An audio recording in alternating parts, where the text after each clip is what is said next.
Reporte 10. Entrevistas y comentarios con los personajes de la política, la economía, la sociedad, la cultura y el deporte que inciden en la vida de quienes habitamos en la península. Reporte 10, conducido por Lilia Arellano, Abelardo Martín y Francisco Rodríguez. Periodistas con 4 décadas de experiencia en prensa, radio y televisión nacionales. Reporte 10. Comenzamos. Buenas noches, bienvenidos a Reporte 10. De verdad nos da mucho gusto que nuevamente nos acompañen a través de esta emisión. Vamos a platicar esta noche, mis compañeros Lilia Arellano. Lilia, muy buenas noches. ¿Qué tal, Paco? Buenas noches. Me da mucho gusto verte como siempre. A mí también, porque hoy se te ven los ojos muy claros. ¿Sí? Estás muy guapo este día. Es que Te ves bien. no quería, Te ves bien. no quería estar menos que tú. Que eres Además una tienes el belleza. ojal rojo. No, podemos seguir oyendo. Es la moda. ¿Ah, sí? Es la moda, sí, es la moda. Con permiso. ¿Podemos seguir oyendo? Vamos. Y también está aquí con nosotros Abelardo Martín. Buenas Abelardo noches. Martín, buenas noches, Abelardo. Muchas gracias. Don Abelardo, Un con honor, esa como seriedad. siempre, participar con mis amigos y compañeros y con invitado de lujo. Sí, claro, hoy nos acompaña José Ramón Martel López Portillo. Ya empezamos, Paco. Buenas noches, Lilia. Me da mucho gusto saludarte, ¿Qué tal, señor? poder estar aquí compartiendo con Usted también ustedes está una guapo. conversación. Muchas gracias. No con los Se ojos le ve tan bien. rojos, ¿verdad? No, lo que no tiene rojo es el Abelardo, ojal. mucho tiempo de no verte, me da mucho gusto. Y Paco, como siempre, un placer. Mal haríamos en no empezar con la transgresión de los apellidos, ¿verdad? Sí, pero habrá que aclarar a nuestros amigos del auditorio que esto de José Ramón Martel López, al que yo le agregué López Portillo, fue en la época en que José Ramón era diputado y miembro del movimiento juvenil de tu partido, ¿no? Así es, era dirigente nacional del Movimiento Nacional de la Juventud Revolucionaria. Evento, por cierto, democrático, donde por un voto, Lilia, un voto me tocó ganar la Dirección Nacional Juvenil. Entonces hubo algún bromista que se lo dijo, "Es por el agradeceré apellido". toda la vida, que mi señora madre, que todavía vive, se pedía López, y entonces soltó por ahí una versión. Pues, ¿cómo no va a ganar? Dijo, si es López Portillo. Entonces, Paco, desde entonces, siempre con una picardía que le es característica y una impresionante serio. amistad. Serio. Siempre me saluda y me dice, ¿cómo estás, José Ramón Martel López Portillo? A eso se remonta, exactamente. Que además Escribíamos te voy a además. decir, a vistas de lo actual, pues el señor era un santo. La verdad, el gusto por las mujeres ese lo siguen teniendo. ¿Estás de acuerdo? Respetable. Además era un hombre muy culto, tampoco tendría de que Sí, apelarse ni a ese comparación, renglón, ¿no? ¿verdad? Ni No, hombre, comparación. ese sí sabía leer. No, hombre, tenía una biblioteca espléndida. A mí me tocó tratarlo los últimos años de su vida. Y alguna ocasión le pregunté, ya muy grande, ya a punto de morir, unos meses antes, ¿volvería a hacer lo que hizo? Y me dijo, definitivamente. Las mujeres, los libros, lo volvería a hacer. Un gran hombre, quizá todavía incomprendido, ¿eh? La historia no lo ha tratado, la historia reciente no lo ha tratado bien, pero en su momento la historia se va a fijar en quién fue verdaderamente José López Portillo, qué hizo por el país, se hizo mucho, se hizo mucho de José López Portillo. Fíjate, Paco, que nunca lo hemos conversado tú y yo, y pues desde luego difícil abordarlo, Lilia, pero la generación quizá que nos antecede y la nuestra fue muy dura y muy severa a juzgar al presidente López Portillo. Exacto. Se quedaron con las pequeñas frases producto de su emotividad. Aquella frase de defenderé al peso como perro y cuestiones que fueron netamente para mí expresiones de su temperamento, evidencias de su temperamento. Pero algo que tú dijiste que es muy importante, perdón, Paco. Sí. Este país, por ejemplo, ha vivido demasiados años de la industria petrolera, lo que le ha generado a este país, al gobierno, en utilidades, en posibilidades de gasto público. La industria petrolera ha sido impresionante. Claro, el país sigue con mucha pobreza y con muchos problemas, pero ese cambio que se dio para poder tener esa posibilidad de una palanca de recursos, el que endeuda al país con una cantidad miserable para lo que después se produjo, fue precisamente López Portillo, cosa que se le ha recriminado históricamente y que, como bien dices tú, comparto, no se le reconoce. No. 80,000 millones de dólares es lo que nos costó la deuda para poder sacar el petróleo. ¿Y cuánto del petróleo ha sacado este país para poder lograr ya su transformación que no se ha alcanzado? Así No, es. pues nada más hay que verlo, el número de ricos que se hicieron a partir de la industria petrolera, aparte de la ilusión que como país tuvimos de por fin haber llegado a la posibilidad del despegue, y no solamente del despegue económico, sino del despegue educativo, en salud, en servicios, ¿sí? En acceso a mercados internacionales a los que antes nunca habíamos soñado. Y con aperturas importantes, porque recuerda que es en ese sexenio cuando Castro viene a México. Y entonces también se enmarca una política, se reafirma una política exterior mexicana que era de orgullo. Y por otra parte también es la primera ocasión que viene un papa al país. Y López Portillo actúa de una manera republicana, no obstante que sus creencias, muy en lo íntimo, muy en lo personal con su familia, eran totalmente católicas. Y cuando va y lo recibe al aeropuerto, el acto es totalmente republicano y se despide de él diciendo, lo dejo con su feligresía y su jerarquía. Y se retira. Bueno, y si ahora hiciéramos una comparación de la Colina del Perro con las propiedades de las que gozan nuestros actuales mandarines, funcionarios, sin necesidad de llegar a la presidencia, pues hay una injusticia brutal. No, bueno, yo creo que ha sido evidente, si quieres hablar de tiempos actuales, que si algo tiene desprestigiado al quehacer político es precisamente las evidencias de aquellos que confundieron la vocación de servicio con la vocación de servirse, ¿no? Y ahí tienes los casos de quienes inclusive en este momento están empezando a ser enjuiciados y que yo creo que va a ser inolvidable para ustedes y para mí. Pues debe haber varios o muchos, pero fíjate, algo que me llamó, no sé si les impactó.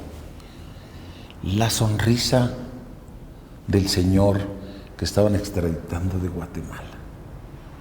¿Qué reflejaba su sonrisa cuando le dijeron que se venía para México? ¿Cinismo? ¿Presunción de impunidad? ¿Predicción de impunidad?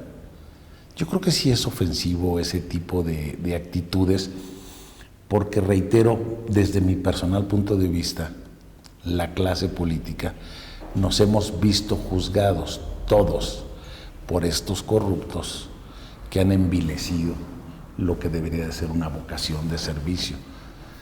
Y no hablo de un solo partido, porque no son tan solo priistas los que se ven inmiscuidos en actos de corrupción. Pareciese que hay un relevo por ahí de actitudes de un tiempo acá, donde no hay partido político que se salva, no es privativo de un partido político la posibilidad de tener personajes corruptos. Pareciese que eso es un mal que ha permeado y que, por cierto, sería uno de nuestros grandes... Es inherente a la naturaleza humana. Ay, es una cuestión de creencia. de veras. Hay corruptos japoneses, ingleses, Sí, pero no son todos. No son todos. No, aquí tampoco son todos. No son todos. Yo estoy de acuerdo contigo que no son todos. ¿Alguno de ustedes tiene sonando su celular? Sí, creo que yo. Para que nos hagas el favor de apagarlo. Y así no tendríamos que mandar a corte, ¿verdad? Es una llamada de atención. Sí. Tocaste uno de los temas, yo creo que en el ánimo y en el disgusto de la población. ¿Por qué? ¿Cómo es que llegamos hasta donde estamos en materia de corrupción? ¿Tú cómo la ves? Y sobre todo, ¿cómo salimos? No cómo entramos, sino cómo vamos a salir. Yo creo que es muy apasionante, diría, más que interesante, el reto que tenemos quienes todavía queremos recuperar la credibilidad en el quehacer político como, repito, una vocación de servicio. Y yo creo que la oportunidad la vamos a tener nuevamente en el próximo proceso electoral. Y yo digo una cosa con toda mi convicción desde el fondo de mi alma. Se nos ha insistido mucho en las viejas teorías que hemos escuchado y hay presuntos prohombres de la patria que hablan que primero el programa y después el hombre. Le digo, hombre, eso ya pasaba hace 50 años. Lo decía Reyes Heroles. Y no ha pasado absolutamente nada, porque el día que lo estaba diciendo ya estaban, por cierto, el 22 de septiembre ya estaban destapando al entonces precandidato a la presidencia de la República. No, yo creo que hoy más que nunca catálogo de buenos propósitos es lo que le sobra a la gente. Lo que se va a evaluar en mucho en los próximos procesos electorales es la historia de vida y la credibilidad del candidato hombre o mujer a un cargo de elección popular.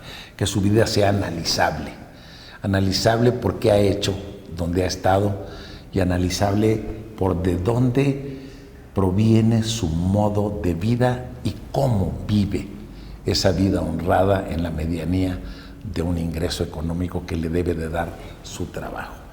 Para mí va a ser fundamental, ¿eh? Fundamental. Oye, y agregar a todo esto que tú dijiste que me parece excepcional, el estado físico y el estado mental del aspirante. Difícil de calificarlo, pero ¿a qué te refieres con estado físico y mental? El físico sí, El estado mental. de salud, el estado de salud. Luego nos enteramos de que el actual presidente, por ejemplo, pospuso durante 10 años un tratamiento de tiroides. Y lo hizo para aparentar que estaba en completo estado de salud, que era sano completamente. Pero cuando está en la presidencia va y se opera, una operación muy tardía que le ha provocado severos daños físicos y espero que no mentales. Pero sí, yo creo que como en otras democracias, en México sí se debería exigir también un examen de salud completo para que la sociedad supiese quién te va a gobernar y en qué estado está. Paco, contigo es difícil debatir temas, pero déjame decirte algo. En lo personal yo veo un presidente de la República en su estado físico bastante bien. Acaba de inclusive de observarse que corrió una carrera junto con el Estado Mayor. Físicamente lo veo bien. No sé si su operación la retrasó o la hizo cuando la necesitaba. No creo, en lo personal, no creo que el estado físico pudiese ser un impedimento para el bien hacer en cuanto al actual presidente de la República, que yo lo observo bien. Tuvimos presidentes con migrañas espantosas que les impedían gobernar y que dejaban todo en manos del secretario de Gobernación. López Mateos y Azorraz. Vicente Fox, que tenía un dolor de espalda que no, que no aguantaba y que tenía que tomar hasta Prozac. Pero perdón, tenía que tomar Prozac para el dolor de espalda. Sí. Ese es otro boleto, imagínate.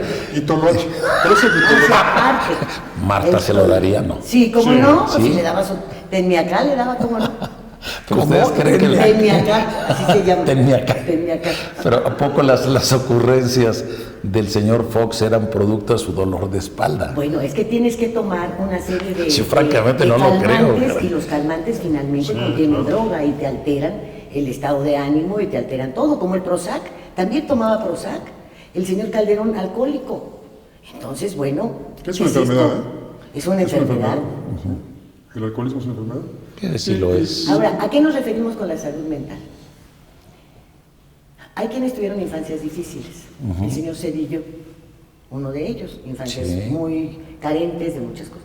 Y en su desarrollo profesional, lejos de sentir orgullo por esa superación, se les genera un lastre, es para ellos motivo de vergüenza. Y entonces buscan una venganza de clase. Es similar a lo que vemos con la delincuencia hoy. No solamente los jóvenes... No te estás refiriendo a Andrés Manuel, que traiga alguna revancha de clase. Estamos hablando de quienes ya han tenido ejercido. El poder, lo han ejercido a plenitud además. ¿Qué pasa con los jóvenes delincuentes de hoy? Cuando agreden a otros jóvenes, lo hacen con saña. ¿Por qué mi papá nos abandonó y el tuyo no? ¿Por qué yo no tuve escuela y tú traes ese carrazo? ¿Por qué yo no tenía para comer y traes ese reloj? Entonces viene aparejada al robo, al delito de una venganza. Una vendetta. Sí, clasista. Y eso acompañó a Calderón. Digo, a Calderón, a Cedillo. Bueno, y a Calderón también. Calderón se quedaba tumbado, nos han dicho muchos de sus compañeros de la Escuela Libre de Derecho, borrachito en las bancas, ¿no? Cuando era novio incluso de Margarita. Entonces, todo esto los hace pretender vengarse de la sociedad, ejercer acciones de venganza. Y otra, que me da pena, pero es cierta, yo digo que es cierta. ¿Ustedes creen que Agustín Carstens le decía el bien al mundo cuando no puede ni ir a un sanitario normal porque lo rompe? ¿Cómo le hace el señor Carstens para hacer el amor? Pues no, habría que preguntárselo a su mujer, bueno, Lilia, entonces, por favor. Bueno, yo qué te voy a saber decir de eso. Imagínate, bueno, debemos imaginarnos que se generan rencores, porque el transcurrir de tu vida pero no te genera. Te hago una pregunta, de veras. El físico del señor Carstens y su posibilidad o imposibilidad de ir a un baño similar a nosotros le impiden que colabore y lo haga bien como se le juzga en el mundo, inclusive en México. En el mundo se le juzga muy bien, pero imagínate todos los tarjetavientes que cada vez ven incrementados los intereses de sus tarjetas que usan para comprar los útiles de sus hijos, los zapatos. Oye, no. Se le ve muy bien, pero tendría que pensar en otras cosas. En las cúpulas financieras, las que manejan el dinero, ahí se le ve muy bien. La sociedad no lo ve bien. Las grandes mayorías no lo ven bien. Estás tocando otro problema de fondo, Paco. Y no por su físico. Es que todo esto es fondo. A ver, hay una cuestión que es un hecho y que yo creo que vamos a coincidir. Inclusive podríamos estar generando más riqueza de la que estamos generando en este momento en México, pero es inequitativa la redistribución de la riqueza y en el punto que tú tocabas y que comparto totalmente. Hay jóvenes, hay adultos con falta de oportunidades, con falta de poder tener un ingreso que les permita satisfacer sus necesidades, que ese que tú llamaste rencor social, hasta por el yo tengo menos de lo que tú tienes, te pueda crear un estado de ánimo beligerante hacia otro miembro de la sociedad. Es cierto que en este país, imagínate, con 60 millones de pobres, tenemos que hacer que la tendencia cambie. Pero yo quisiera compartirles también, para ponernos también, aparte de analíticos, quizá propositivos. Yo les digo que a veces hacer el diagnóstico de nuestros problemas a todos nos puede resultar de alguna manera fácil, quizá porque o lo vives cotidianamente, o lo lees, o te enteras a través de los medios de comunicación, de la pobreza, de la miseria, de la falta de oportunidades. Y el asunto, estamos en un momento que es crucial para nuestro país, para nosotros, para nuestros hijos, que es, ¿y qué vamos a hacer? Los diagnósticos ya los hemos escuchado, ya sabemos cuáles son nuestros problemas, el punto es cómo lograrlo. Fíjate, hubo un viejo lema, Paco, en el cual no he vuelto a escuchar algo similar, o aquel lema que decía, la solución somos todos.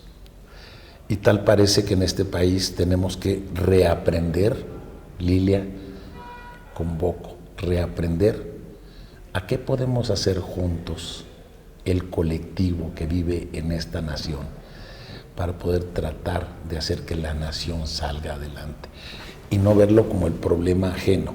Es decir, lo que hace el gobierno es su responsabilidad, le exijo y tengo el derecho y comparto que así debe de ser. Pero también, ¿qué puedo hacer yo como ciudadano para poder asumir un rol que me permita que esta nación salga adelante? Sí, eso es ideal, eso es ideal. La verdad es que sí es cierto, juntos todos trabajamos y podemos conseguir cosas juntos. Pero ¿qué ha hecho la clase política en los últimos 18 años? Nos ha polarizado. Le echan la culpa a un personaje de izquierda, le echan la culpa a un personaje de derecha, que llegó de manera espuria, que no, que aquel, que...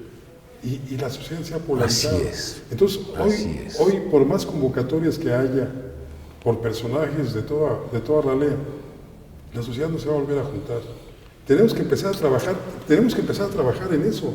Sí, pero nada más salir a decir, la solución somos todos en este momento, es totalmente imposible. Por una parte, y por la otra creo que lo que mencionabas de estudiar muy bien el pasado, la trayectoria de cada uno de los que va a participar en los comicios del 2018, sería muy sano, pero los argumentos siguen siendo los mismos. Me atacan mis rivales políticos. Yo no lo hice, yo no estoy inhabilitado, yo no tal. Bueno, hay quienes hasta dicen que viven en la misma casa que tenían hace 40 años, Claro, ¿verdad? sí. Entonces, eso sí que es difícil de creer. Hay personajes que podemos dar los nombres, pues yo no tengo ningún problema. Enrique Jackson nunca ha tenido ni siquiera una paletería.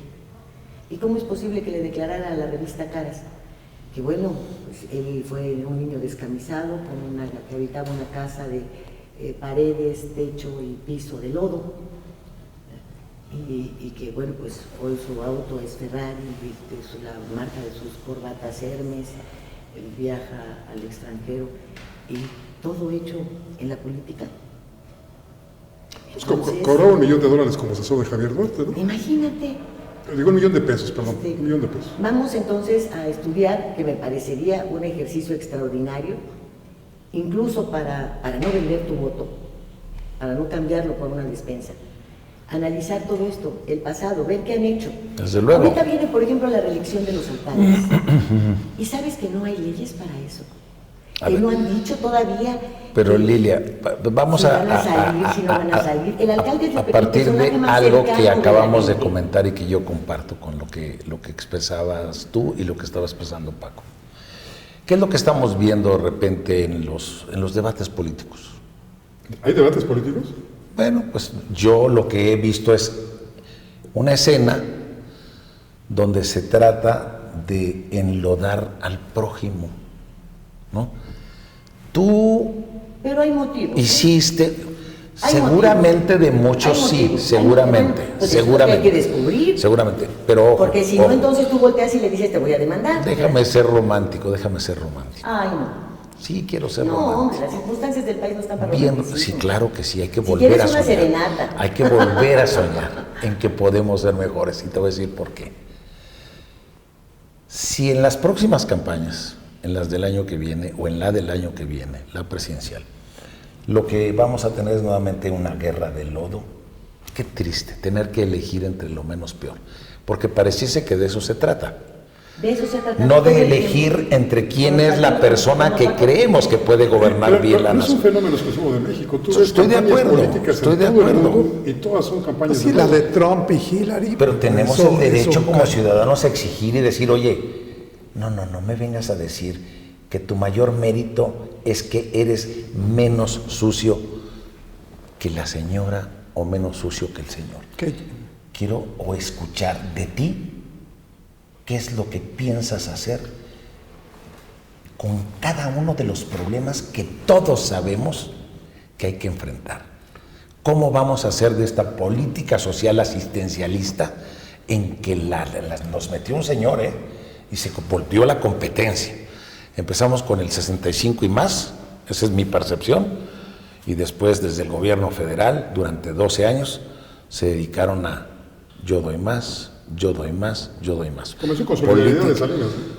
Yo creo que ese era un programa muy diferente, con todo respeto, Paco. Solidaridad Pero era un acabó programa el que se reparto. parecía mucho al tequio, oaxaqueño.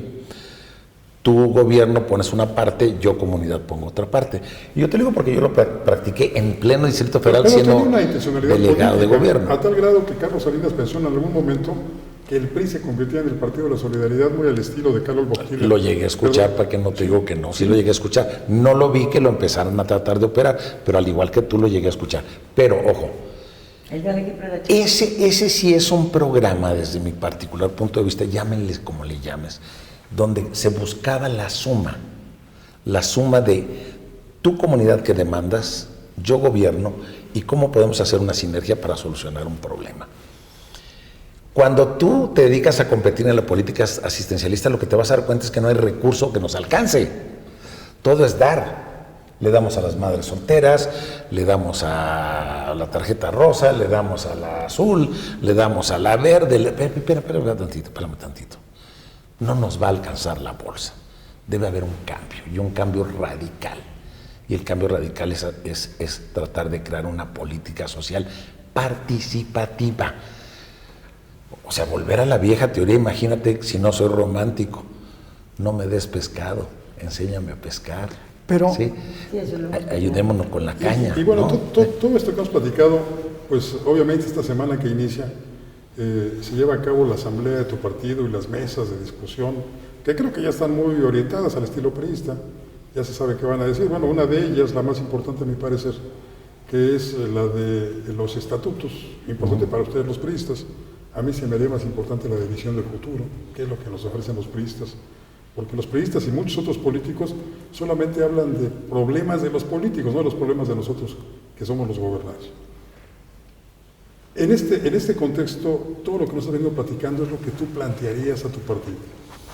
Nosotros hemos estado primero planteando quiénes somos nosotros, primero cabría o valdría la pena decirlo. Hace muchos años, cuando hablábamos de cuando nos conocimos Paco y yo, Ahora sí me voy a reír de ver. cuando nos conocimos Paco y yo creo que época más o menos en que te conocí también. Sí. Éramos productos de una militancia que venía desde la organización juvenil.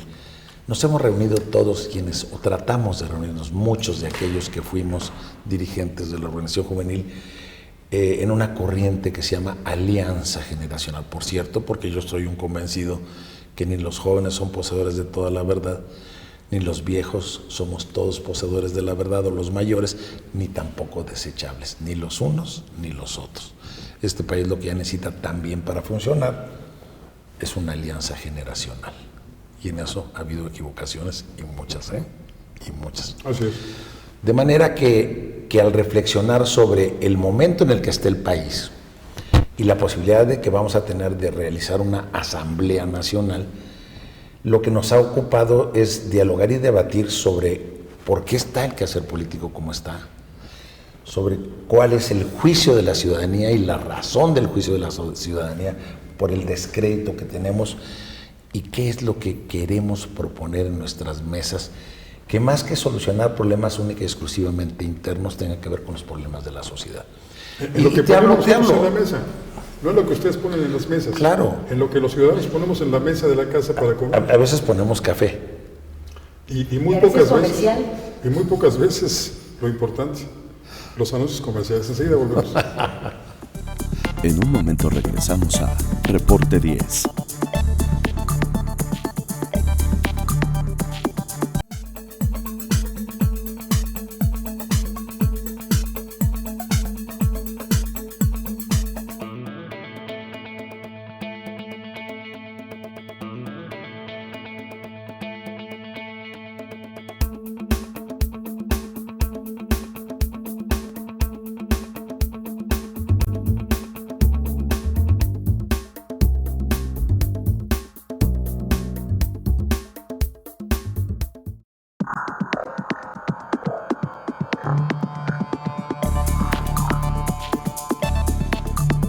Qué bueno que sigue con nosotros aquí en Reporte 10. Lilia Arellano, Abelardo Martín y su servidor Francisco Rodríguez. Platicamos esta noche con el licenciado José Ramón Martel López. No López Portillo, ¿eh? Eso fue una broma, ¿no? Eso fue una broma.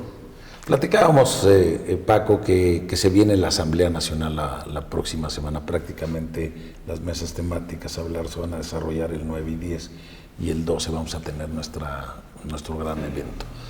¿Qué es lo que ha estado planteando Alianza Generacional? Que les decía yo que es un grupo de militantes priistas que tienen experiencia y que han tratado de diagnosticar qué es lo que está sucediendo en este país. Lo que nosotros estamos planteando en diferentes mesas, no única y exclusivamente en la mesa de estatutos, es, por ejemplo, su servidor tuvo la oportunidad en San Luis Potosí de que se aprobara una propuesta por aclamación, que hay algunos constitucionalistas que la han juzgado como rígida o severa o exagerada, pero yo digo que del tamaño de la respuesta que dé nuestra organización política a temas tan delicados como la corrupción, puede ser el tamaño o la posibilidad de recuperar la credibilidad con los ciudadanos. ¿A qué me refiero con esto? Que esa sonrisa cínica de la que hablábamos al inicio del programa, me parece que es el no temor a la ley, o la confianza en la impunidad, o que el temor al castigo pequeño o mediano sea tal que no tengo miedo si la alforja la traigo llena, para poderme inclusive ir un tiempo. O la negociación política, José Ramón, porque no solamente fue la sonrisa del señor Duarte o el señor N, sino fue aquella frase que pronuncia en la primera audiencia que se celebra en Guatemala, donde le piden si se allana o no a la solicitud de extradición de México. Y él dice, primero tengo que ver en qué términos viene. Primero tengo que ver si me cumplieron los que están allá, en qué términos me voy a ir. Que se vaya mi esposa, que se quede con la fortuna. Esos eran los términos. Y ya cuando le vemos la sonrisa es porque ya le habían cumplido. Si tú la leíste así, yo te lo respeto, Paco. Yo lo que voy es más allá. Es decir, ¿qué propuesta es la que nosotros estamos haciendo con todo y su consecuencia? Que el sustraer recursos públicos, recursos del erario en este país, pueda ser tipificado como traición a la patria y todas las consecuencias que eso pueda traer aparejado.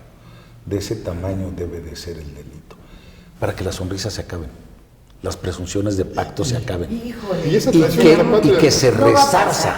Y esa traición a la patria, ¿qué conlleva? Yo recuerdo, creo que la única ocasión que nuestro Congreso ha declarado a un mexicano traidor a la patria, traidor de lesa humanidad, fue en la época final de Luis Echeverría y fue Andrés Marcelo Sada, un dirigente empresarial de Monterrey. Pero no fue más que la declaratoria y Mira, hasta ahí. Lo que estamos proponiendo es que no tan solo sea la declaratoria, sino instruir a los legisladores, que puede ser una facultad del partido, para poder poner penas verdaderamente severas y ejemplares, pero también con algo que es muy particular: la comprobación de la sustracción de recursos públicos que traiga aparejado el que los regresen, porque puedes pagar con cárcel y a lo mejor no resarcir los recursos públicos que te llevaste. Esa es una de las cuestiones que nosotros estamos. Por eso debemos nosotros de no permitir, por dignidad, que se siga pensando que esto puede o debe seguir ocurriendo. ¿Esta alianza generacional es el equipo de Beltrones? No. Manlio es un militante del PRI que yo respeto, pero la alianza generacional es la lealtad de un grupo de hombres a su partido, que está, no sé si se puede decir aquí en su programa, pero que estamos hasta la madre de ser juzgados. Se puede decir porque estamos Que hasta la todos somos iguales cuando algunos creemos que no somos merecedores del calificativo de generalización. Pero hay una responsabilidad. ¿Cuál es la responsabilidad? Una responsabilidad de pertenecer a un partido político en donde la corrupción se hizo una forma de trabajar. Y ahí está, y era a donde yo quería retomar. Tú dices, en las elecciones del año que entra, y acabamos de pasar un proceso electoral en varios estados de la República. Sí. La percepción generalizada de la población es, hubo un robo, ¿sí? Nos la volvieron a robar. Y ahí están los datos, 80% del PRI rechazado en el Estado de México, 20% de aceptación del gobernador en turno, Erubiel Ávila, y gana el PRI. La ley electoral a lo que tú te referías, ¿va a haber tiempo de cambiarla? ¿Vamos a abandonar de aquí al año que entra la spotcracia que vivimos? ¿Cómo le vamos a hacer? ¿Cómo podemos tener? Yo te compro el argumento. ¿Cómo le vamos a hacer para de veras creer que va a haber un cambio? Déjame primero platicarte mi vivencia como militante.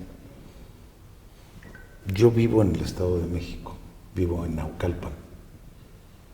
Soy presidente de mi seccional.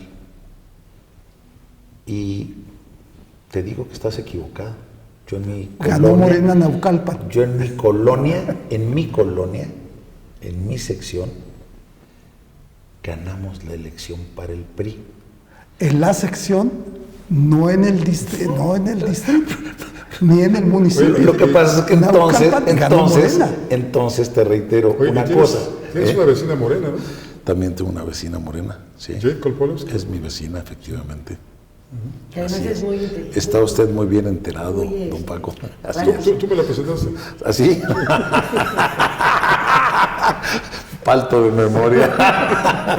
pero a lo que me quiero referir es, No, es de que tenemos que ser hombres que... O sea, dejamos pasar lo del Estado de México. No es que dejes No pasar. pasó nada. Tenemos que creer en las instituciones y tenemos que creer que el triunfo en el Estado de México se dio.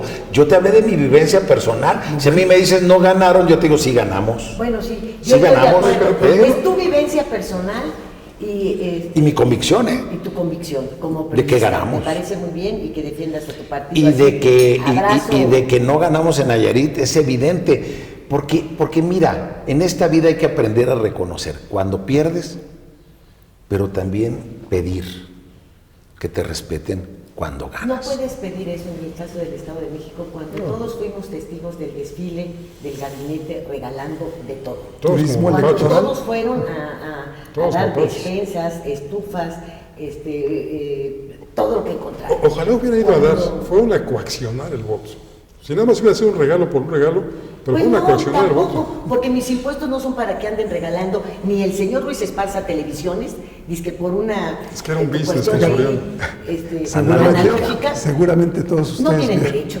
Y todo este desfile de funcionarios que vimos, de todo el gabinete metido en las elecciones del Estado de México, no puede hacer ningún triunfo plausible, ni considerado correcto, ni nada que se le parezca. Éticamente. Si esta fuera creíble, si esto fuera una constante del gobierno federal preocupado por los jodidos de todo el país, porque no nada más son los del Estado de México, son los de todo el país, bueno, pues sería una práctica más, pero no lo es. No lo ha sido nunca. O debemos esperar para el 2018 lo que pasó en el Estado de México. Yo creo que hay dignidad en el elector. Pero Yo no creo vamos que a al elector se le compre la Vamos a conciencia. suponer, Tú puedes intentar, que sí hubo todo esto. Intentar. Hay elementos para anular esa pero elección. es a como dé difícil lugar. comprarle la conciencia. Un grupo de No, jóvenes, hombre, a los del TRIFE, Un a grupo los del INE. un grupo de jóvenes de la Pero si la universidad, tienen a la venta, al remate. un grupo de jóvenes de la Universidad Al remate. Nacional Autónoma de México, de la ENEP-Acatlán, hizo un trabajo que Abelardo y tu servidor tuvimos la oportunidad de comentarles. Publicaron un libro titulado ¿Por qué vendo mi voto? Y fue un estudio levantado en el Valle de México. Y efectivamente, como tú dices, a la gente no le compras la conciencia de la dignidad. Pero el país se ha encargado de mantener en la pobreza a la mayoría para poder llegar al momento electoral y poderles comprar el voto a cambio de una despensa. Es por hambre, no es por falta de conciencia. los Y por verdes la con medicinas desvalorización de la democracia, del concepto de democracia, ¿Y dónde se- que no la valoro tanto que te vendo mi voto. Recuperemos esta última parte de lo que se está comentando a partir de lo que es la democracia, que por cierto la tenemos muy bien definida en el tercero constitucional. Democracia no nada más es perder y Antes ganar de Noyo. Sí, elecciones. Después claro, de Noyo. de acuerdo, de acuerdo. La verdadera democracia es algo en lo que debiésemos de trabajar de mejor manera. La democracia es un sistema de vida basado en el constante mejoramiento social, cultural y económico de la gente. Esa es la verdadera Cada vez hay menos democracia. presupuestos para cuestiones escolares, para cuestiones de salud. Entonces, esta administración se ha encargado de hacer recortes presupuestales precisamente en los rubros en donde está el constante mejoramiento de la sociedad. La educación, la salud, la alimentación. Esto no es una democracia entonces, ¿eh? Al menos no lo ha sido los últimos años. Mira, quizá los cuatro, me atrevo a decir, somos y fuimos educados en la escuela pública. ¿Sí? Eso es parte de la democracia. Todavía en este país existe, afortunadamente, a pesar de lo que se dice, se rumora y a veces quizás se piense que se actúe, una garantía para que todos los mexicanos podamos estudiar en la escuela pública. Y eso es parte de una democracia que tiene las suficientes escuelas y los suficientes maestros para poder Pero habría que ver la proporcionar ley contigo. educación.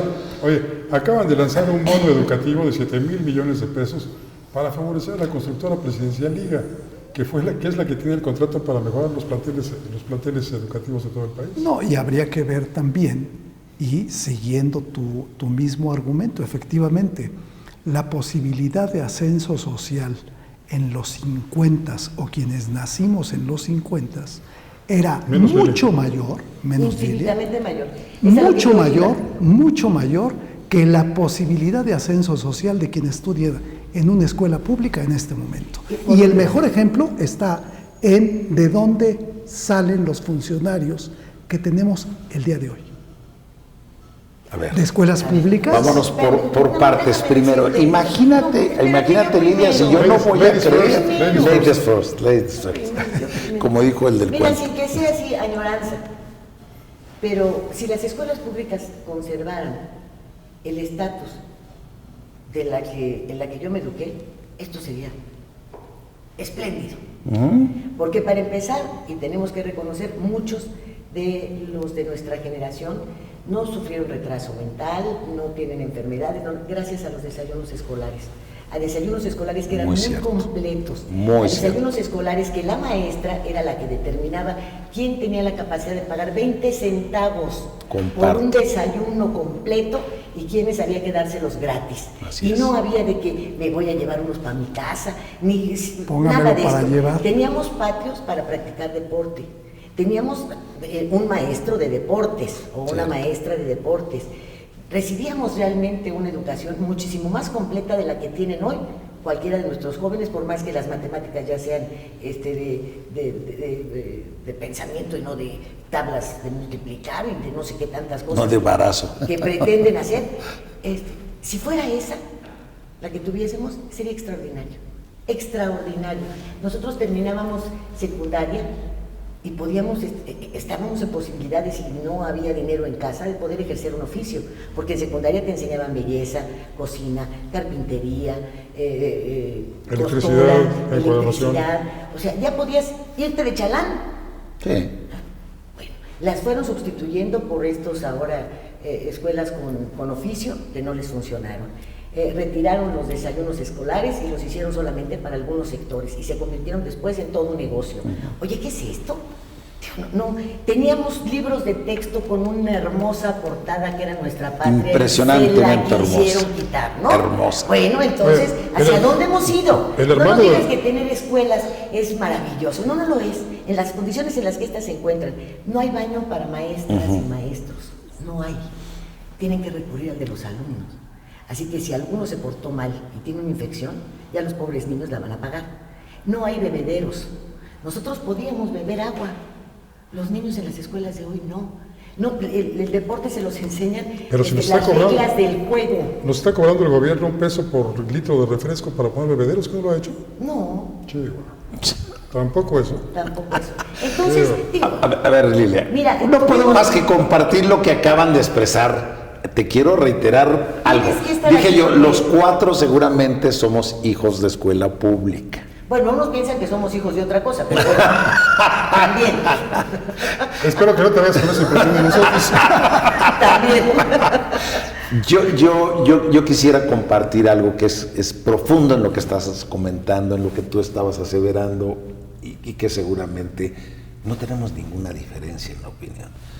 Nosotros vivimos una época en la que, para ponerlo en palabras muy llanas, quienes venimos de ser hijos de estratos sociales de muy escasos recursos, tuvimos y hemos tenido la oportunidad de ascender.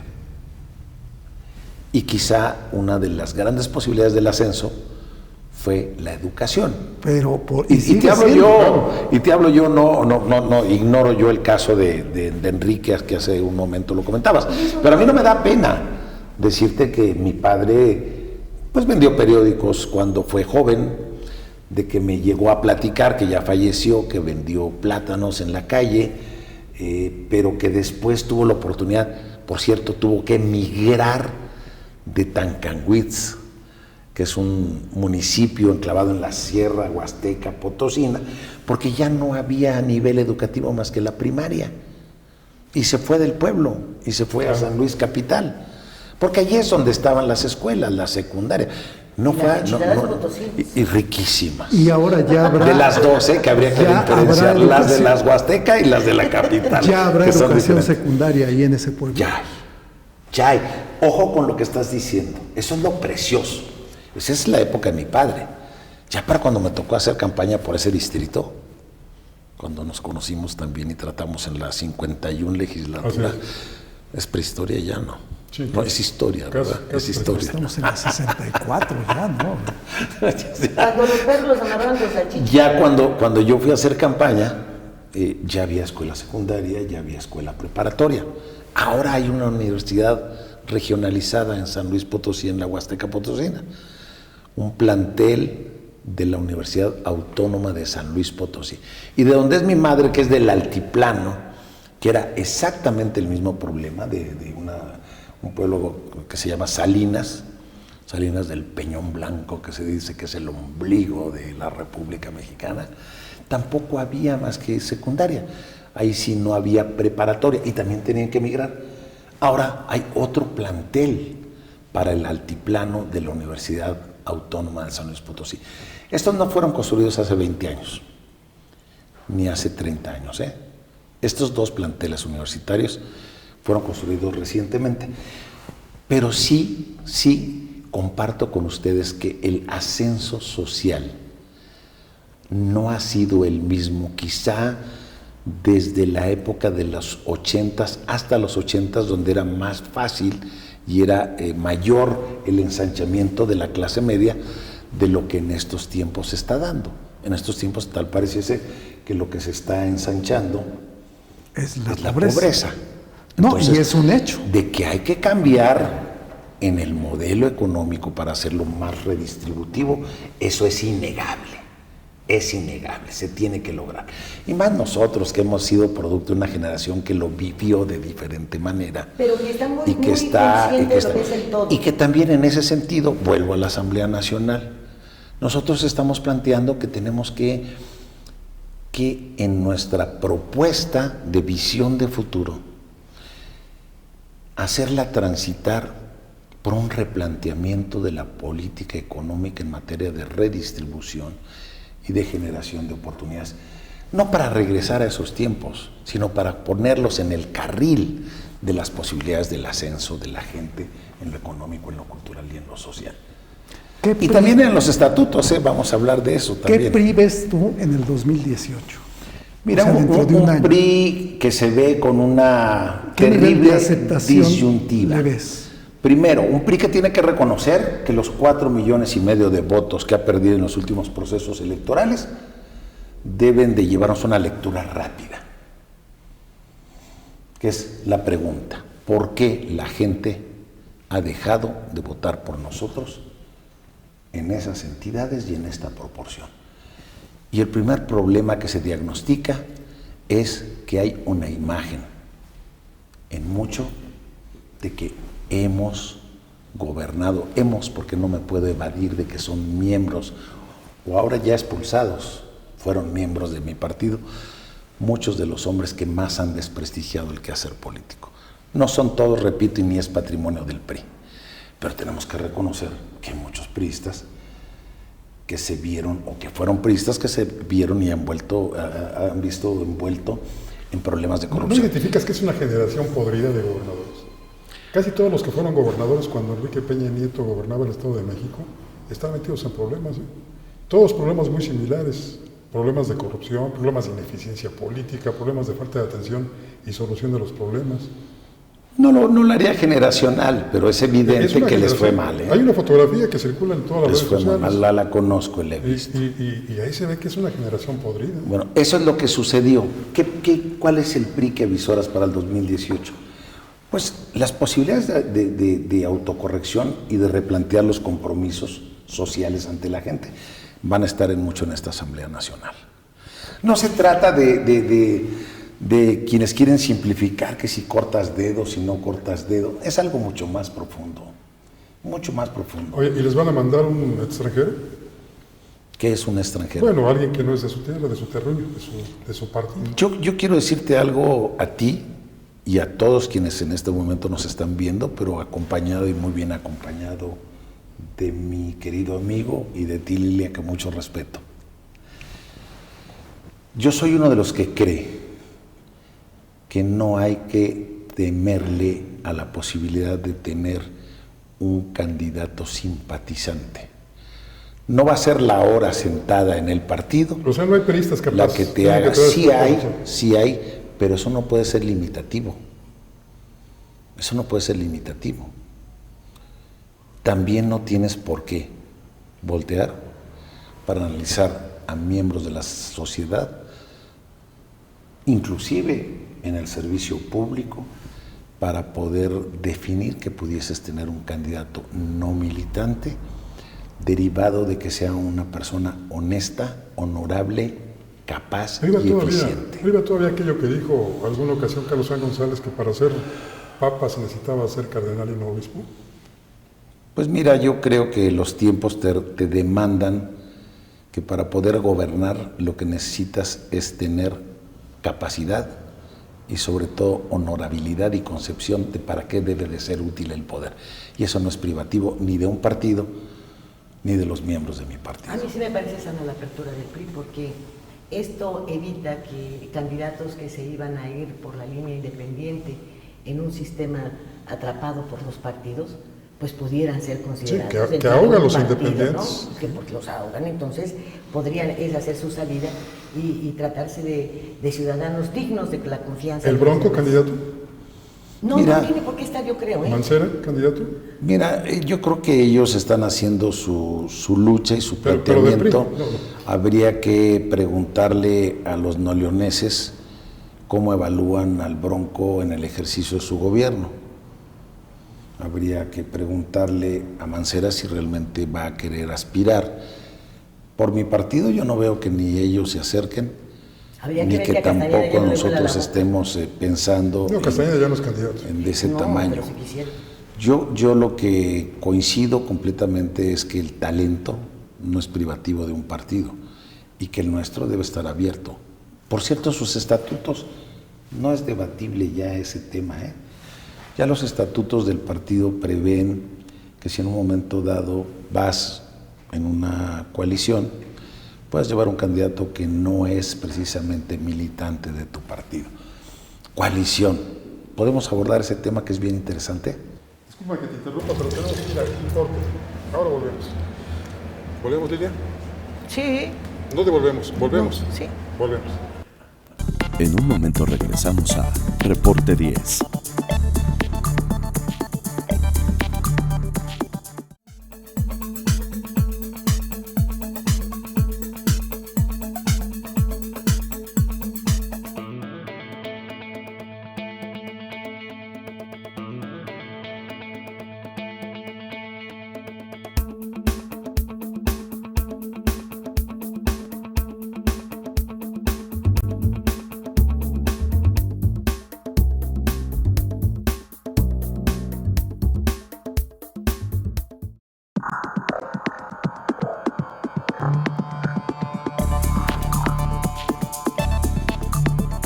De despedirnos de usted esta noche, vamos a platicar todavía un momentito más con José Ramón Martel.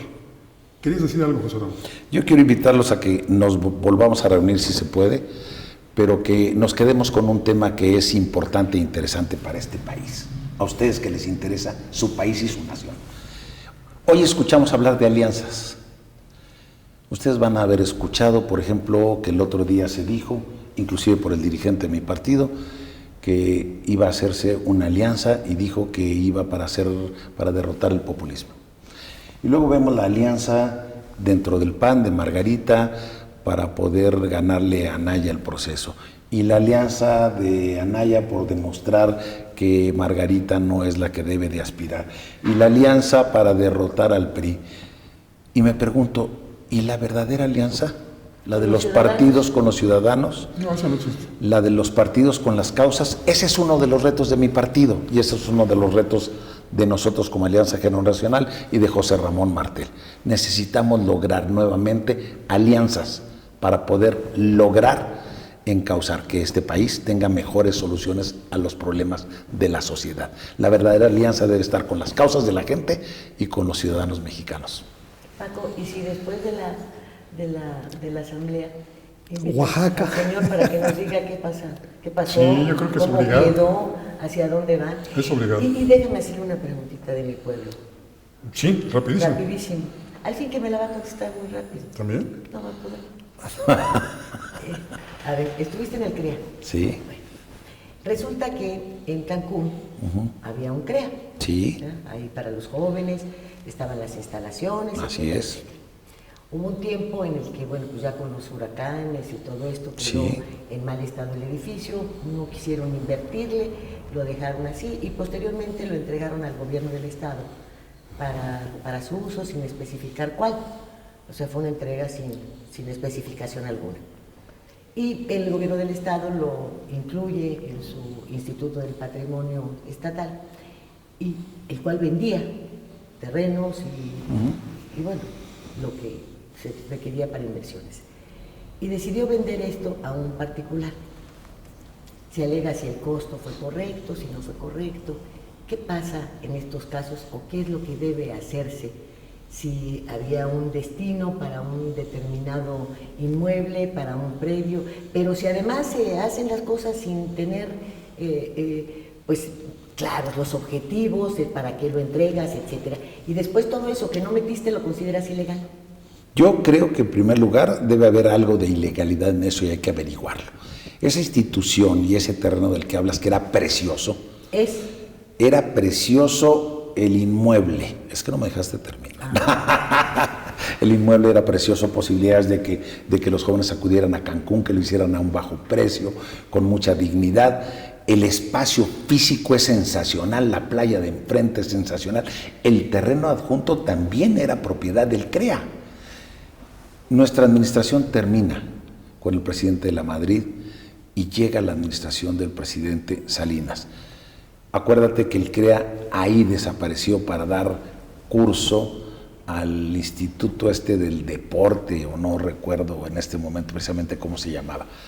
Ignoro cómo fue la transmisión primero hacia esta institución de aquel que le decían Don Galleto, que fue muy buen caminante, hombre, que ganó una medalla de plata o de oro, el bigotón de Nuevo León. Como 8 años al gobierno del estado. Lo que yo ignoro, le perdí la huella jurídica de qué sucedió cuando la institución cambia de CREA a Instituto del Deporte, y qué sucedió legalmente si primero se hizo esa transmisión, porque debe ser a todas luces ilegal que una propiedad que estaba destinado para los jóvenes y para la atención de los jóvenes se haya vendido a un particular para su uso y beneficio. No, pero es que antes el CREA lo abandonó. O sea, ya no había CREA. Déjame platicarte, por favor, déjame platicarte. Vino un huracán en el último año del ejercicio de gobierno, con estudiantes de la Universidad de Mérida,